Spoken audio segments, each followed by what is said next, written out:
कातिल अली के कहर से डर गया कि ये कत्ल हो के भी कामयाब है, मैं कत्ल करके भी नाकाम हो गया। कातिल एक सोच लेके आया था, वो सोच कातिल की वहीं रह गई। कातिल चाहता था कि मैं अली को मुसल्ले से उतारूं, मैं सतर अब तब्दील करूंगा। ज़हनों का इम्तिहान नहीं होता, अकीदों का इम्तिहान होता है। कातिल चाहता था मैं अली को इबादत से निकालूं। कातिल ने वार किया, अली ने जीन मुसल्ले की नहीं छोड़ी। अली मुसल्ले की पुष्ट पे सवार रहे। अली ने एक लम्हे के लिए सजदा अधूरा न रहने दिया। अली ने मुसल्ले की पुष्ट को खाली न होने दिया। कातिल का हाथ कांप गया, अली का सर सजदे में रहा। अली ने मुसल्ले की आबरू कायम कर दी, अली ने सजदे का भरम बढ़ा दिया, अली ने इबादत के दर्जे को और बढ़ा दिया। सजदे ने अली की पेशानी का बोसा लेके कहा, तेरी विलायत की कसम है, तूने जरब खा के भी मेरी पुष्ट नहीं छोड़ी, फिर मैं भी तेरी पेशानी का बोसा दे के वादा करता हूं कि मुसल्ला उस नमाजी को कबूल ही नहीं करेगा जिसके दिल में अली की विलायत रही। या अली तूने, या अली आपने मुसल्ले की जीन को खाली नहीं किया।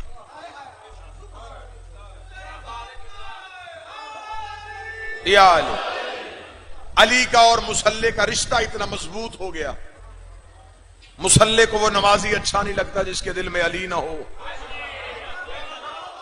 बोल पड़ेंगे तो ताईद होगी, कुरान को वो कारी अच्छा नहीं लगता, काबे को वो हाजी अच्छा नहीं लगता, मोहम्मद को वो सहाबी अच्छा नहीं लगता।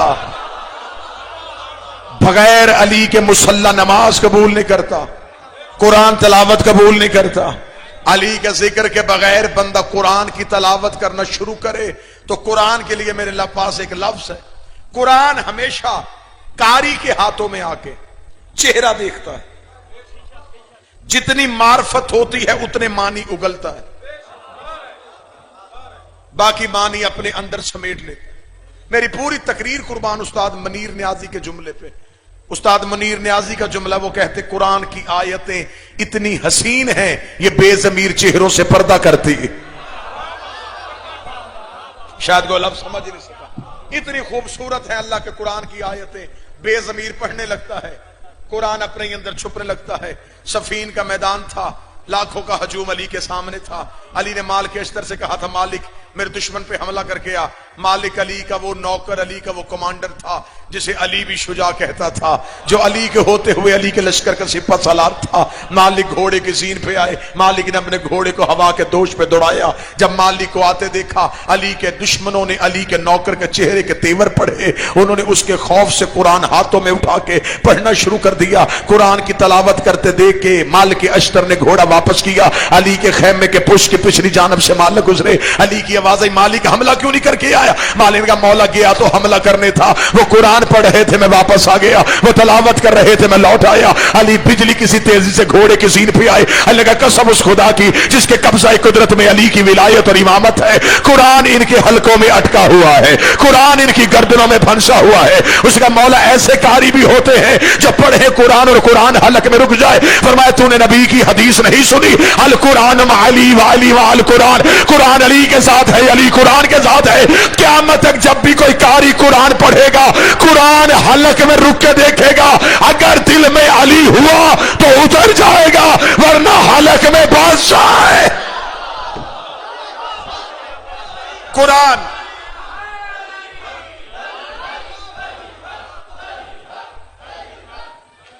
इबादतों के मरकज को अली कहते। अब मैं मजमून की तरफ आऊं जी। 19 रमजान 40 हिजरी, तारीखे इंसानियत का एक सबसे बड़ा कत्ल, और आज तक वो तारीख में छुपा हुआ है।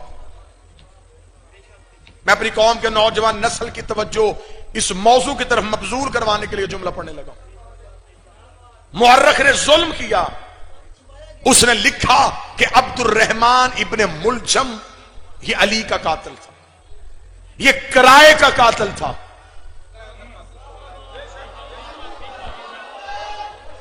पूरी तवज्जो से इन हमाक से गुफ्तगू सुनिएगा। कोशिश किया करता हूं कि ऐसे मौजुआत मिंबर पे पढ़े जाएं जो तबलीग भी और वक्त की जरूरत भी। बिल्कुल कत्ले हुसैन में भी ऐसा ही हुआ। सिर्फ एक यजीद को पेश किया गया और बाकी किरदार छुपाए गए। कत्ले अली में भी बिल्कुल ऐसा ही हुआ। सिर्फ इब्ने मुलजम को पेश किया गया, जबकि इब्ने मुलजम किराए का कातिल था। किराए के कातिल भेज के कत्ल करवाना हिंदा के बेटों की पुरानी आदत है। जो नौजवान बोल सके वो सर सजदों में सर रख के गर्दने देना, ये अली वालों का मुद्दतों से शेवा। इब्ने मुलजम के पीछे एक पूरी हिस्ट्री है कि इब्ने मुलजम को भेजा किसने, इसका जहन किसने बनाया, आला कत्ल कहां से खरीदा गया, और अली के कत्ल के पीछे वो मुहर्रिकात कौन कौन से थे। अगर आप पसंद करें तो मैं ये मौजू मिंबर पे पढ़ूं। पूरी आपकी तवज्जो मांगते हुए मैं अली के कत्ल की वजूहात पढ़ना चाहता हूं। मेरी मजबूरी है, मेरे लिए किसी आम इंसान का कत्ल नहीं। मिंबर से ये मौजू पढ़ते हुए बंदे इसलिए कतराते हैं कि हम अली के कत्ल से पर्दा उठाएंगे तो दूसरी तरफ किसी के मजहब की नामवर शख्सियत निकल आएंगी। मुझे ये मजबूरी बिल्कुल समझ में नहीं आती। अगर उधर किसी की मजहब की शख्सियत है, अली मेरे मजहब का नाम है।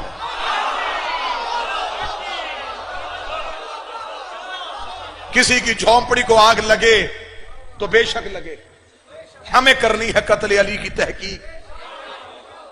और एक बात याद रखिएगा, हमेशा कत्ल में खामोशी भी कत्ल समझी जाती है।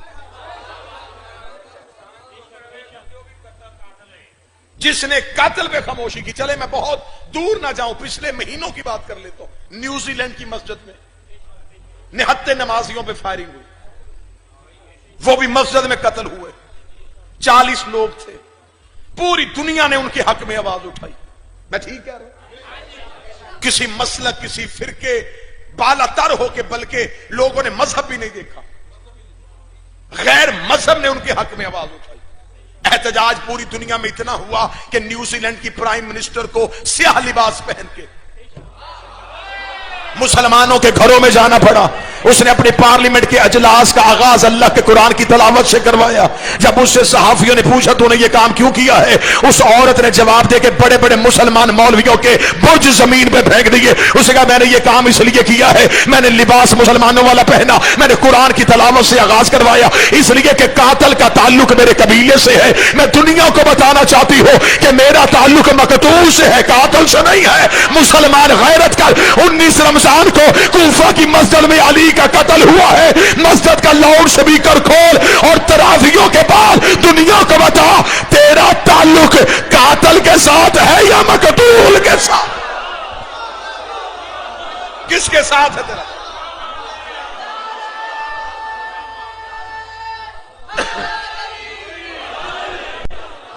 बिस्मिल्लाह से बड़ा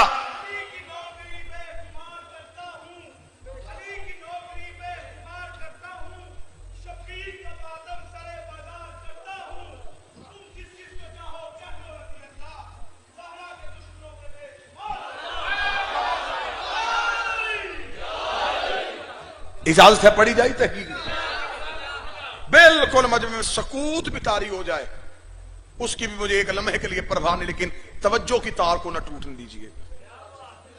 मैं तारीख की खारदार वादियों से गुजरता हुआ, पहले कहा एक लम्हे के लिए मुझे कोई खौफ मेरे जहन पे नहीं कि मैं कत्ल अली की तहकीक पढ़ूं तो कहीं कोई नाराज ना हो जाए, क्योंकि मेरी मजबूरी अली है। मेरे पास इससे बड़ा कोई जवाब है ही नहीं। दुनिया बाप के कातिल को माफ नहीं करती,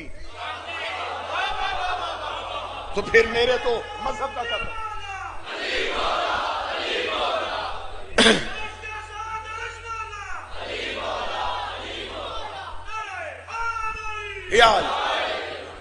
यह है 1440 हिजरी। 40 हिजरी को मौला अली का कत्ल हुआ। 1400 साल गुजर हो गए इस फाइल को बंद हुए हुए, तारीख में छुपा के रखी हुई है। बाहर सिर्फ एक कातिल का नाम लिख दिया, अब्दुल रहमान इब्ने मुलजम ये कातिल है, इस पे लानत करो और मुतमिन होकर घरों में चले जाओ। बाकी पूरे मिल्लत में किसी का कोई कसूर नहीं था। कैसे हो सकता है कि उस दौर के खलीफा का कत्ल हो? एक मुसलमानों के, चले हमारे तो पहले इमाम हैं, अहले सुन्नत के तो चौथे खलीफा हैं। गुजरांवाला है सरकार, दना और दानिशमंदी आपकी धरती का वतीरा है और खासा है। आपके सामने मैं पहली दलील कत्ल अली पे पढ़ने लगा। अंधा कत्ल हो जाए ना जी किसी जगह पे, अंधा कत्ल, और कातिल का बिल्कुल भी पता ना हो, तो पहला सवाल ज़हन में उभरता है कि पता करो मकतूल की दुश्मनी किस किस से थी। इतने बंदे मुझे चाहिए तो जो बोल पड़े, इतने मेरे साथ रहे ना, मैं मौजू पूरा पढ़ दूंगा अगर इतने बंदे मेरे साथ। पहला सवाल ज़हन में उभरता, मकतूल की दुश्मनी किस किस। बंदे कहते हैं जी मकतूल की दुश्मनी अगर हम बचपन से देखना शुरू करें तो बचपन में भी लड़ाइयां, जवानी में भी झगड़े, जायदाद के तनाजे, बहुत सारी इसकी जिंदगी में तो बहुत से लोगों से इसके इख्तलाफात रहे।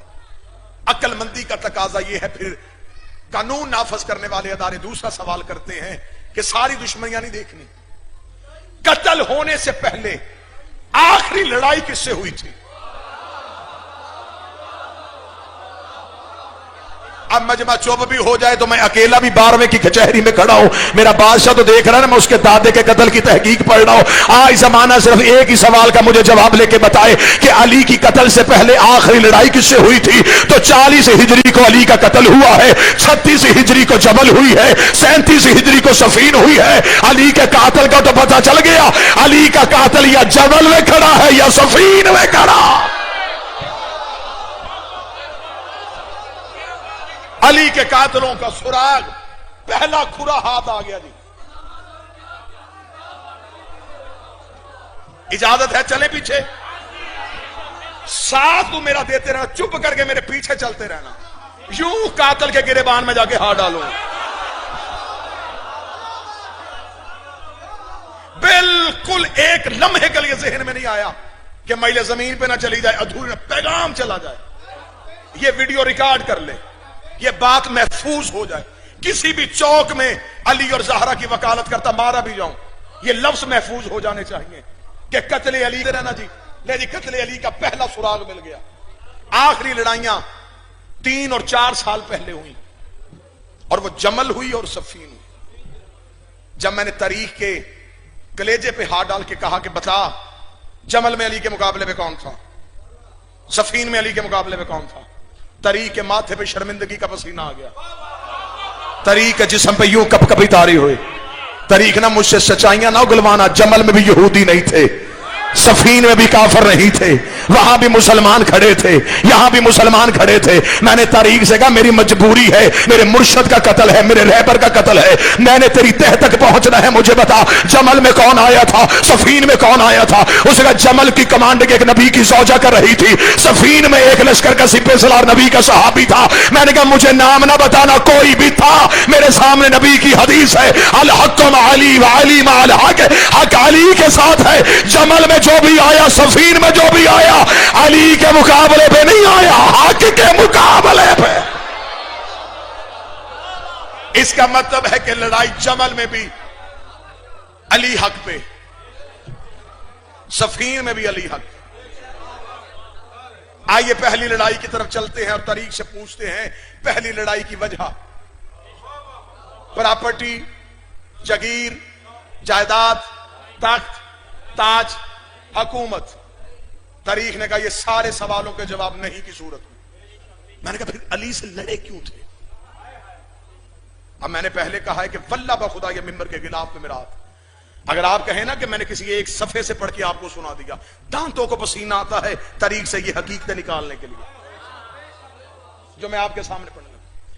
जब तीसरी खिलाफत का दौर था, तीसरी खिलाफत, उस वक्त मुसलमानों के मदीने में 3 तरह के तबकों ने तीसरी खिलाफत का बाइकाट किया था। यह हिस्ट्री है और तारीख कभी भी शिया सुन्नी नहीं होती। तारीख की हैसियत आज के दौर में अखबार की है। मोरख ने लिखा है वाकया, हमने वो वाकया पढ़ना है, नतीजा हमने आपके सामने निकाला। तारीख ने कहा कि 3 तरह के तबकों ने तीसरी खिलाफत को कबूल नहीं किया। पहला किसने कबूल नहीं किया? पहला एक ग्रोह था नबी की बीवियों का, इन्होंने तीसरी खिलाफत को कबूल नहीं किया। वजह क्या थी? वजह यह थी कि तीसरे खलीफा ने आते ही नबी की बीवियों के वजीफों में कमी कर दी थी। बच्चे साथ साथ सुनते आना, साथ साथ नोट करते आना। तीसरी खिलाफत के दौर में नबी की अज़वाज जो थी, उन्होंने तीसरी खिलाफत के साथ, हुकूमत के साथ बकायदा मुआहिदा इसलिए तय न किया कि उन्होंने वज़ाइफ में कमी कर दी थी, क्योंकि नबी की हर बीवी को नबी के बाद बैतुल माल से वजीफा मिलता था।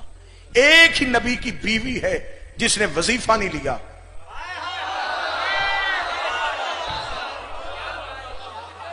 बाकी वजीफे मुकर्रर थे और हर एक का वजीफा अलहदा अलहदा था। यहां पे मेरा पहला सवाल है तरीक के मोर्रख से कि जब सब एक जैसी रुतबे में थी, वजीफा अलहदा अलहदा, जब बराबर था, रुतबा एक जैसा था, ताल्लुक नबी के साथ था, वजीफा एक जैसा क्यों? तरीक के माथे पे पसीना आया। तरीक ने कहा असल में वजह यह थी वजीफे मिलते थे रिश्तेदारी की बुनियाद पर। मैं तो पढ़ता चला जा रहा हूं, मुझे नहीं पता आप सुन रहे हैं कि नहीं। वजीफे मिलते थे जिसकी हुकूमत से जितनी रिश्तेदारी थी उसे उतना वजीफा मिलता था। मैंने जुमला पढ़ा, कोट शाह में 9, 10, 12 बंदों ने तायद कर दी कि वाकयातन ये ठीक है, रिश्तेदारी की बुनियाद पर मिलते होंगे, लेकिन बात इससे भी ज्यादा तलख है और हकीकतें बड़ी कड़वी होती हैं, हकीकतें बड़ी तलख होती हैं। अगर आप मुझसे पूछें कि हकीकत क्या है तो मुझे गाजी अब्बास की अलम की कसम है, मनाजरा करने के लिए तैयार हो, मुबाहला करने के लिए तैयार हो। वजीफे रिश्तेदारियों की बुनियाद पर नहीं मिलते थे, अली से दुश्मनी की वजह से मिलते थे। जिसकी जितनी दुश्मनी ज्यादा होती थी, जिसकी जितनी दुश्मनी ज्यादा थी उसे उतना ज्यादा नवाजा जाता। मौजू पसंद है या नहीं है सर? बिस्मिल्लाह सर। या अली मुश्किल। पहला नबी की बीवियां। दूसरा मदीने के जो पुराने लोग थे ना जी, जो पुराने मदीने के बासी थे, जिन्होंने सबसे पहले मक्के में कलमा पढ़ा था। और आप तारीख उठा के देखें, नबी का कलमा सबसे पहले अरब के गरीबों ने पढ़ा था। ये अमीर लोग, ये रॉयल फैमिलीज, ये जगीरदार तबका, ये बहुत बाद में मुसलमान हुआ था। ये मुसलमान हुए थे हुकूमत की वजह से। गरीबों ने कलमा पहले पढ़ लिया था। वजह क्या थी? गरीब इज्जत का भूखा होता है। नबी ने इन्हें इज्जत ही इतनी दे दी, इतनी अरब के गरीबों को नबी ने इज्जत दी कि वहां वो अबू जहल की ऊंटनी के करीब नहीं बैठ सकते थे और यहां वो नबी के साथ बैठ के खाते थे। अबू जहल ने उन्हें कहा, ओए किस अल्लाह को मानते हो? उसे कहा मोहम्मद के अल्लाह को। उसे कहा ओए गुलामो, वो नजर आता है? उन्होंने कहा नहीं। तो फिर क्यों मानते हो? उन्होंने कहा वो कहता है। उसने कहा है तो हमने मान। ये असल इस्लाम के लोग थे। इन्होंने चमड़ियां उखड़वाई, इन्होंने नबी को नहीं छोड़ा। ये दौलत के लालच की वजह से नहीं आए थे, ये अली की तलवार के डर से नहीं आए थे, ये बीबी खदीजा से कर्जे माफ करवाने के लिए नहीं आए थे। इन्होंने स्टेट नहीं देखी, इन्होंने ये देखा कि इस्लामी सल्तनत बन जाएगी, इस्लामी हुकूमत बन जाएगी, हम में से कोई गवर्नर हो जाएगा, कोई वजीर खजाना हो जाएगा। इन्होंने ये नहीं देखा, इन्होंने सिर्फ किरदार मुस्तफा देखा। इन लोगों ने भी तीसरी खिलाफत को कबूल नहीं किया। तवज्जो से बात सुनते आइए। वजह क्योंकि इनका मुतालबा यह था कि एक बंदे को नबी ने अपनी जिंदगी में मदीने से बाहर निकाला था। बादशाह हुसैन आपकी ताईद पे आपका हाथ उठाना गवाही के तौर पे दर्ज है। उस बंदे को नबी ने अपनी जिंदगी में मदीने से बाहर निकाला। मरवान उसका नाम था, हकम का बेटा था। बाप और बेटा दोनों मिलके रिसालते माप गलियों में चलते थे, ये पीछे नबी की नकलें उतारते थे। और नबी को तानो तशनी माजल्ला सुम्मा माजल्ला तौहीन करते थे। नबी ने हुक्म नहीं दिया, उसने दिया कि तू बर्दाश्त कर लेता है, मुझसे नहीं। इन्हें मदीने से बाहर निकाल, इन्हें मदीने से इतना बाहर निकाल कि तेरे बाद जो भी तेरी जगह पे आए वो इनको मजीद बाहर निकाल। जब तीसरा खलीफा आया तो बजाय इनको बाहर निकालने के इसे मदीने बुलाया। सिर्फ मदीने ही नहीं बुलाया, इससे मिस्र जैसी अहम रियासत का गवर्नर बना दिया। नौजवानों के लिए ये बातें नहीं होगी, लेकिन जरूर इन बातों को जहन में रखना। ये मैं पूरी तारीख का सफर लम्हों में करने लगा हूं। मिस्र का गवर्नर बना दिया। मिस्र उस दौर की सबसे महंगी इस्लामी रियासत थी, सबसे ज्यादा पैसा मिस्र से आता था, और सबसे बड़े खाइन को उसके ऊपर गवर्नर लगा दिया। मदीने के लोगों ने, जो पुराने रहने वाले थे, वो इकट्ठे होकर आए हजरत मोहम्मद बिन अबी बकर के पास। कौन कहता है कि हम सहाबा का एहतराम नहीं करते? बिस्मिल्लाह। मोहम्मद बिन अबी बकर के पास, और उन्होंने आके मोहम्मद बिन अबी बकर से कहा कि आप जाके मौला अली से कहें कि उसे कहे कि उसे मिस्र की गवर्नरी से हटाए। मोहम्मद बिन अबी बकर रात के वक्त मौला अली के पास घर आए। और एक बात मैं और अपने बच्चों को बताऊं, मुसलमान तारीख ने बड़ा जुल्म किया है। उन्होंने 3 हुकूमतों में जो मौला अली का दौर था, उसे लिखा कि अली ने दौर जो है ये खामोशी में गुजारा, गोशा नशीनी में गुजारा। अली घर से नहीं निकलते थे, अली कुरान जमा करते थे। बहुत बड़ा जुल्म हुआ है ये अली जैसी शख्सियत के साथ कि अली के उतने लंबे दौर को सिर्फ चंद जुमलों में बंद कर दिया गया। और शिया भी यही जुमले मिंबर से मैंने खुद सुने हैं, बंदे कहते अली कुरान जमा कर रहे थे। वो कौन सा कुरान था जो अली के पास नहीं था?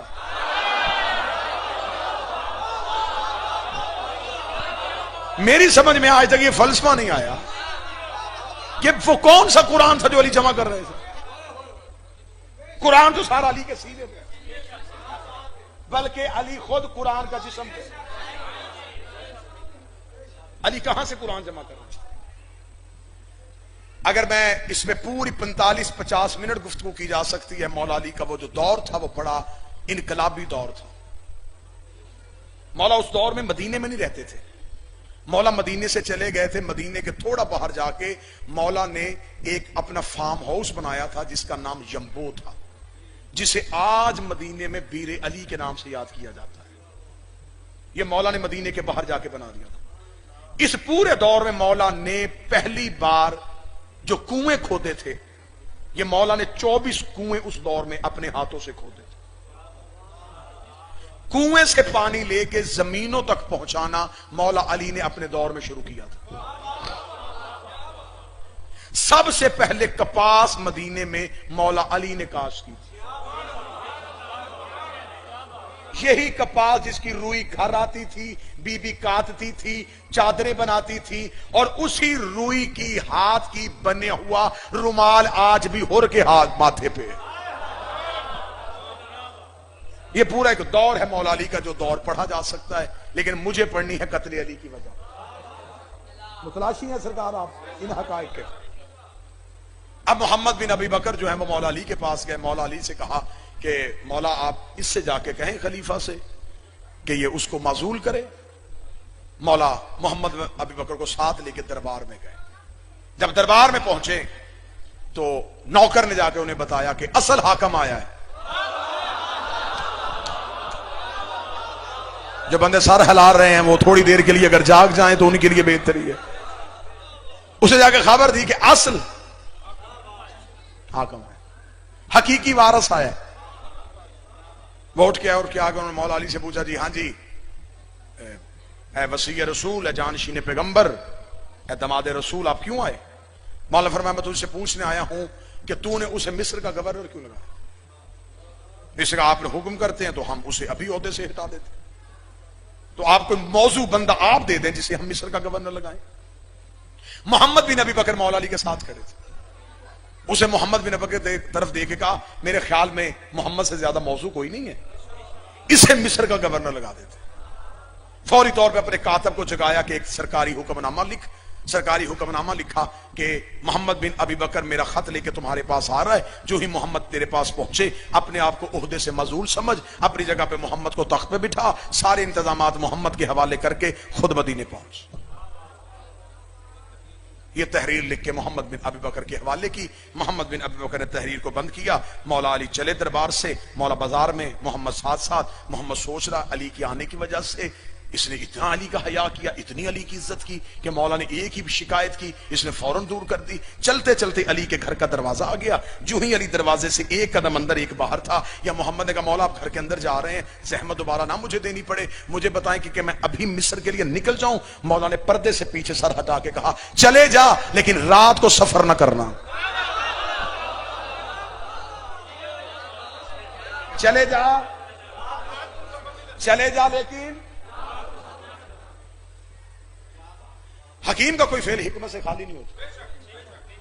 मोहम्मद बिन अबी बकर के जहन में यह बात बैठ गई कि जब अली ने कहा है ना कि नहीं करना, इसका मतलब इस नहीं में कोई राज है। मोहम्मद बिन अबी बकर ने साथ अपने चंद नौकर तैयार किए। तैयार करके मोहम्मद बिन अबी बकर जब तैयार होकर मदीना से निकले हैं तो शाम हो गई मदीने में। मदीना से थोड़े से फरसक के फासले पे गए थे, रात हो गई। मोहम्मद ने अपने गुलामों से कहा यही खैमे लगा दो। उन्होंने कहा जी अभी सफर शुरू किया और अभी खैमे। उसका अली ने कहा था रात को सफर नहीं करना, हुक्म अली था, तो लिहाजा अभी यहीं पे खैमे लगेंगे। वहीं पे पड़ाव हो गया। पड़ाव हो के आग रोशन कर दी गई। आग इसलिए रोशन की जाती थी कि अगर कोई दूर से गुजर रहा हो तो उसे पता चले कि कोई लूटने वाले नहीं बैठे, कोई शरीफ बैठे हुए, किसी काफिले ने पड़ाव किया हुआ। आग रोशन हो गई। जनाब मोहम्मद बिन अबी बकर ने आके खैमे में मुसल्ला बिछाया, इबादत इलाहिया में मशगूल हो गए। अभी मोहम्मद इबादत कर रहे थे, या मोहम्मद को अपने कानों में किसी घोड़े के दौड़ने की टप्पों की आवाज आई।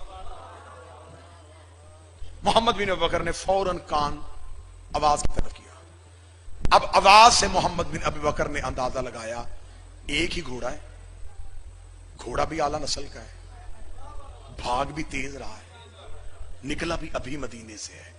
फिर फौरन ज़हन में सवाल है अगर ये शख्स मदीने से निकला था, ये रात के वक्त अकेला सफर क्यों कर रहा है? अगर इसने सफर करना था तो यहां काफिला था, ये काफिले के साथ क्यों नहीं आया? ये सवाल ज़हन में थे, या अली की बात आ गई याद, रात को सफर ना करना। मोहम्मद बिन अबी बकर तो पहले ही रात ढूंढ रहा था। मोहम्मद बिन अबी बकर ने फौरन खैमे से बाहर निकले, अपने नौकर से जल्दी जल्दी उठ उठ उठ, घोड़े पे जीन रख, बंदा पकड़। उसे घोड़े पे जीन रखी, घोड़ा दौड़ाया, बंदा गिरफ्तार करके मोहम्मद बिन अबी बकर के कदमों में। मोहम्मद बिन कौन है तू? उसे कहा जी मदीने का रहने वाला। कहां जा रहा है? यमन।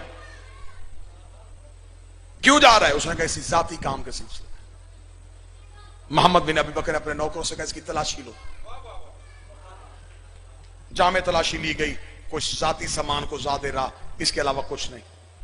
मोहम्मद ने कहा और इसके पास क्या? उन्होंने कहा इसके घोड़े की गर्दन में एक मशकीजा है पानी का, पानी का मशकीजा निकालो। निकालो। क्या है इसमें? उसका पानी है। फरमाया इसे तलवार से चीरो। चीरा, पानी बहाओ, पानी बहाया, हाथ डालो, अंदर से शीशे की बोतल, उसके अंदर एक खत। मोहम्मद बिन अबी बकर ने तलवार की न्याम मार के बोतल को तोड़ा। तेरी तरफ मोहम्मद मेरा खत लेके आ रहा है। मोहम्मद बिन अबी बकर के पहुंचने से पहले कि तेज रफ्तार घोड़ा सवार सिपाही तुझ तक पहुंच जाएगा। एक दस्ता लश्कर का मिस्र के बाहर खड़ा कर देना, जो मोहम्मद को तुझ तक पहुंचने से पहले कत्ल कर दे, और मोहम्मद की लाश किसी वीराने में फेंक देना। मोहम्मद बिन बकर ने खत पढ़ा, खत को और नीयतों के लहजे सुनने वाले और इरादों से बाखबर, नौकरों की इज्जतें रखने वाले बादशाह हुसैन, मालिक करम हो गया तेरा, बंदे को गिरबान से पकड़ा। मदीने में जाके अली के दरवाजे के बाहर मोहम्मद बिन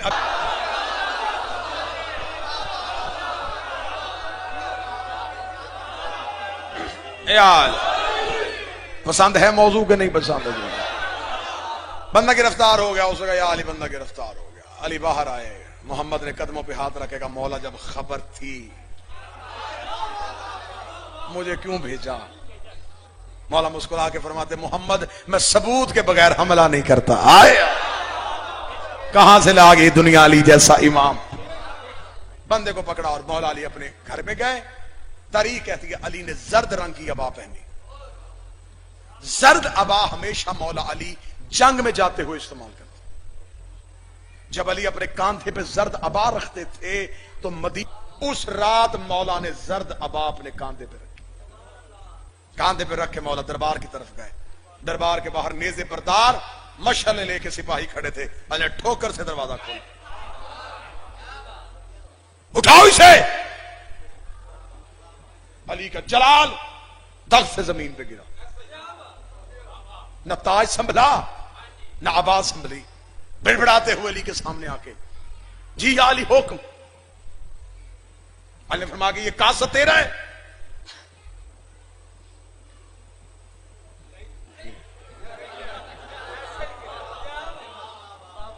मौला मोहम्मद खत दे।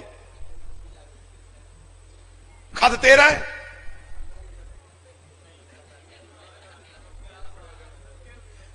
अली ने फरमाया चमड़ा दरबार का है। दरबार में बेचना खरीदना जुर्म था। मौला ने फरमाया ये चमड़ा दरबार का है, अब उसे इनकार नहीं हो सकता। दस्तखत तेरे हैं, मोहर तेरी है, कासत तेरा है, घोड़ा दरबार का है।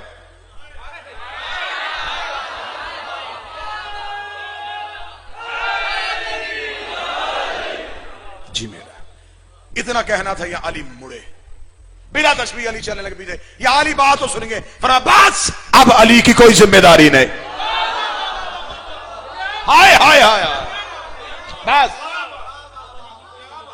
अब अली की जिम्मेदारी। मौला बात तो सुनिए। मौला मौला मेरी मेरी मेरी अली दरबार से बाहर गए। दरबार से बाहर गए, खबर मदीने में आग की तरफ फैल गई।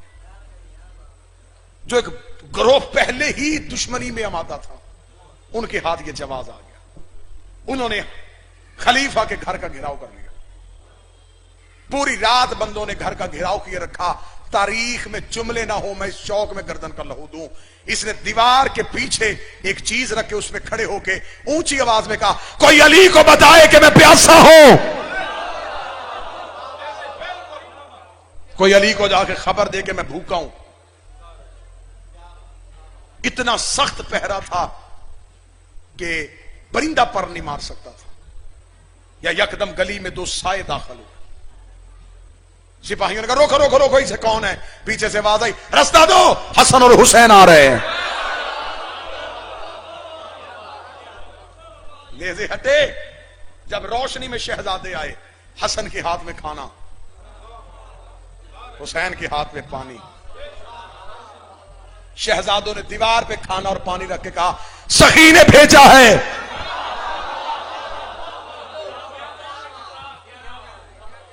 इसने दीवार के पीछे से खड़े होकर आवाज देकर कहा, शहजादो बाबे को बताओ मेरी जान खतरे में है। हसन हुसैन ने कहा, तूने सिर्फ खाना और पानी मांगा था। हुकूमत के मामलात में अली नहीं बोलेंगे।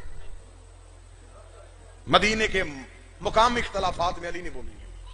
ये कह के हसन और हुसैन गए। रात के वक्त किसी ने दीवार फलांगी। पता उन्हें चल गया था कि अब ये अली को पुकारना शुरू हो गए हैं। लिहाजा उन्होंने कहा, ये रात बड़ी अहम है। उसी रात में खलीफा का कत्ल हो गया। कत्ल जब हुआ, खलीफा का खबर पहुंच गई पूरे दुनिया में, अरब दुनिया में। एक नबी की बीवी जो है वो मदीना से इसी खलीफा से नाराज होके बसरा चली गई थी। तो जो है पूरी साबान के नहीं है सरकार। ऐसे ना हो कि मैं कहूं कि आप महजूज होकर सुन रहे हो और आप बिल्कुल सो रहे हो। हूं हाँ थोड़ी थोड़ी करते रहिएगा। 1.5-2 मिनट बाद यार उन्हें बसरे खबर मिली कि आइए काम बड़ा आसान हो गया है, खलीफा कत्ल हो गया है। कत्ल डालते हैं अली के सर, अली की दुश्मनी भी पूरी हो जाएगी। वो तो हुई हुई, हुकूमत में कब्जा हमारा हो जाएगा। ये एक पूरा ग्रोह लेके, एक लश्कर लेके बसरा से रवाना हो गए। खबर मदीने पहुंच गई। मौला ने एक मखसूस सहाबा का लश्कर साथ लिया। अली ने रस्ते में जाके कहा इन्हें मदीने दाखिल होने से पहले रोके। रस्ते में एक मैदान में जाके दोनों फौजों का आमना सामना हो गया, क्योंकि वो जो आई थी वो ऊंट पे बैठी हुई थी। ऊंट को अरबी में जमल कहा जाता है। जिस मैदान में जाके वो ऊंट रुका उसे कहते हैं मैदान जमल, जिसकी वजह से ये जंग मशहूर है, जंगे जमल। अब वहां पे आके ऊंट खड़ा हो गया। ऊंट जब खड़ा हुआ तो उससे पहले रस्ते में एक लाइन में भूल गया, मैं एक लम्हे के लिए वापस जाता हूं। एक जगह पे गुजरते हुए इस ऊंट पे कुत्ते भौंके थे। इस बीबी ने तल्हा और जुबैर से पूछा ये कौन सी जगह है? उन्होंने कहा मकाम हवाब है। इसने लर्ज के कहा आधी रात को मुझे मोहम्मद ने जगा के कहा था जिसे मकाम हवाब के कुत्ते भौंके वो हक पे नहीं होगे। मेरी बीवियों में से एक बीवी जिसे हवाब के कुत्ते भौंकेंगे वो हक के खिलाफ होगी। 40 बंदों ने कुरान पे हाथ रख के गवाही दी कि ये जगह हवाब नहीं। ये इस्लाम की पहली झूठी गवाहियां थी। जिन्होंने हवा पे झूठी गवाहियां दे दी, यही गवाहियां फतक में इस्तेमाल हुई थी। अब आके खड़े हो गए, मैदान सज गया। अली हर सूरत कोशिश कर रहे थे कि जंग ना हो, क्योंकि उनकी साजिश थी कि अली के हाथों कत्ले आम हो ताकि हम अली की दुश्मनी में मजीद इजाफा कर सके। अली चाहते थे कि मजीद कत्ले आम ना हो। मौला अली ने, बस मैं बिल्कुल खत्म करने लगा हूं, चंद चेहरे नींद में आ गए तो अब मैं बिल्कुल खत्म करने लगा हूं। बस बात मुकम्मल करूं सरकार, बिस्मिल्लाह।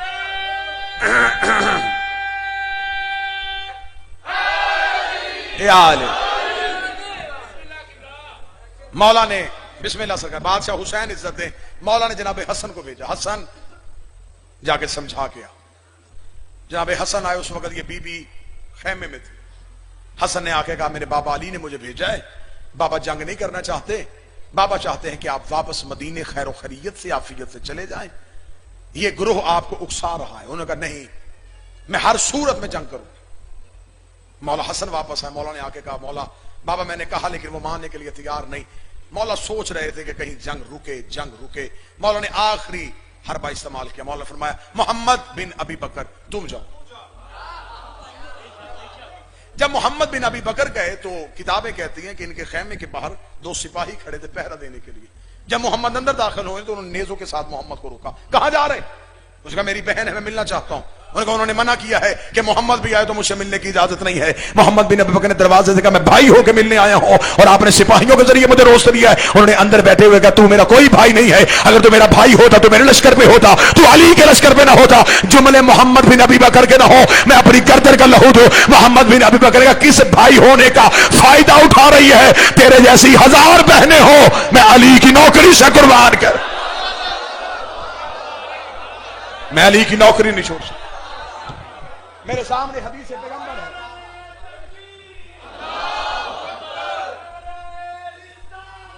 पानी छोड़ो।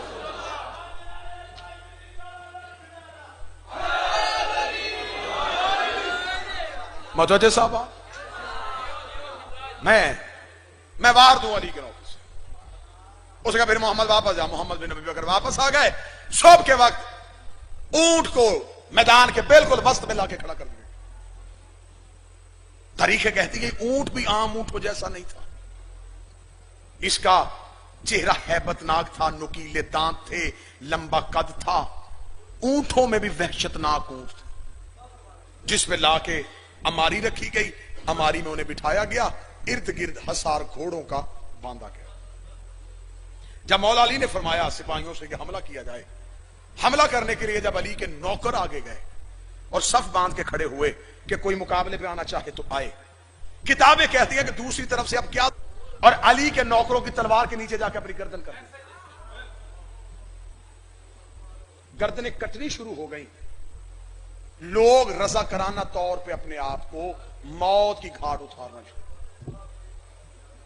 सिपाहियों ने कहा अली लड़े किससे? हम लड़ने के लिए तैयार होते हैं, वो सामने आके गर्दनें कर देते हैं। ऊंटों की कोई मुहार चूम रहा है, कोई ऊंट के पांव चूम रहा है। अली ने खड़े होकर फरमाया मुझे अंदेशा है जैसे सामरी के बछड़े की पूजा हुई थी, इस ऊंट की पूजा ना होनी शुरू हो जाए। तो मौला फिर इसका हल क्या है? मौला ने फरमाया इसका हल है, सिपाही वापस आओ, तीर अंदाज, नीचे उतरो, वापस आओ। सारे सारे अली के पीछे वापस आए। मालिक के अस्तर खैमे से निकले। हुक्म बादशाह, मालिक घोड़े की जीन पे आ, तलवार निकाल। मालिक घोड़े की जीन पे बैठे। मौला हुक्म, फरमाया ऊंट की टांग काट के आ।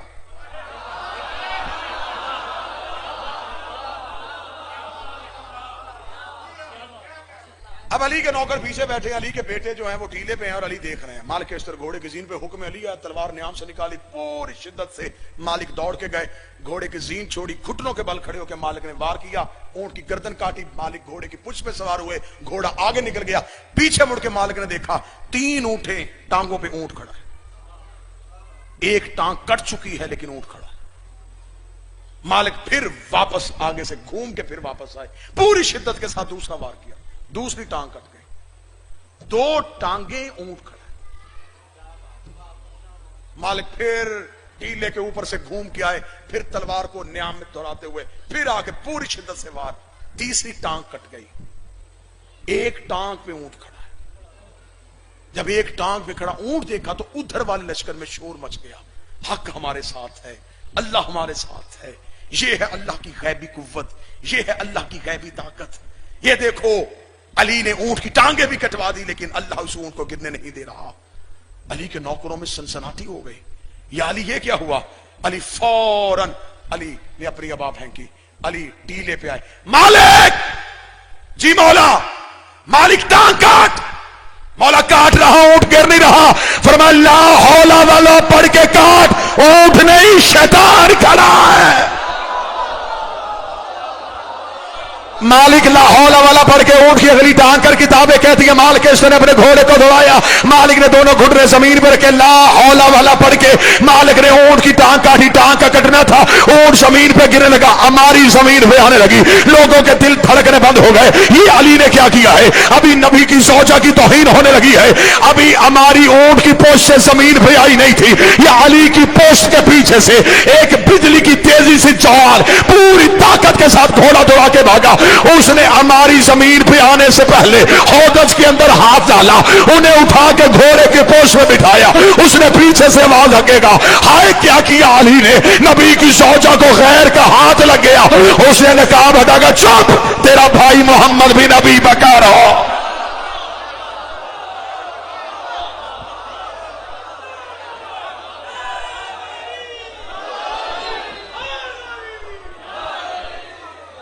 गैर नहीं,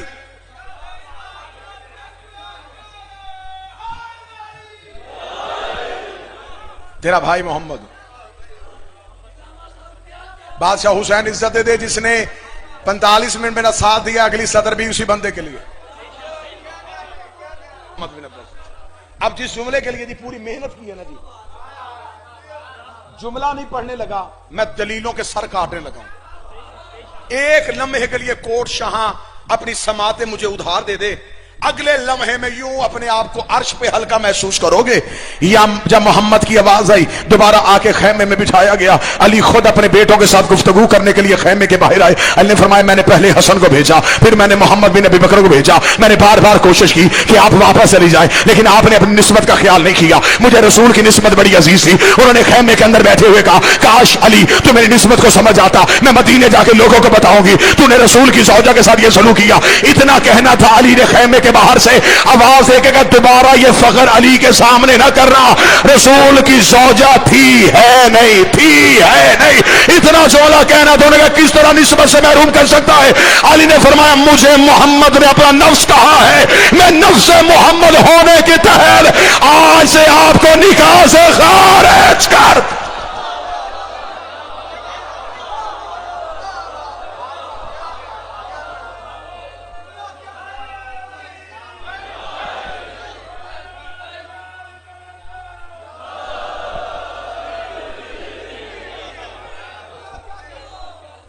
मैं हूं नफ्स पैगंबर, मैं हूं नफ्स अल्लाह।